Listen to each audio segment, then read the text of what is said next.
Jeg står her med Barbecue Jet Air Boosteren, som kan booste din grill i gang på kun 8 minutter. Og det er ikke gas. En af de store fordele ved at bruge Barbecue Jet Air Boosteren er, at du ikke behøver at gå på kompromis med din grillsmag, når du skal grille til hverdag, hvor det kan være lidt presset med tid. Jeg tager først sikkerhedslåget af boosteren her. Boosteren bruger ikke optændingsblokke. Den skal bare sættes i strøm med strømstikket her. Og den arbejder simpelthen med 2000 watt til at få ordentlig gang i briketterne. Briketterne skal man altid have fyldt op i sin grillstarter, inden at man sætter den op på boosteren. Sætter den på 8 minutter. Og sætter grillstarteren på.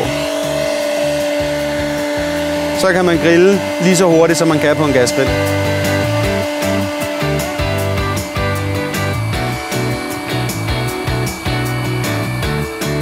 Sådan, så er der gået 8 minutter. Så sætter jeg grillstarteren her på sikkerhedslåget, for at undgå, at man får nogle brandmærker på sin græsplæne eller sin terrasse. Med Barbecue Jet Air Booster kan du grille hver dag på ingen tid. God fornøjelse.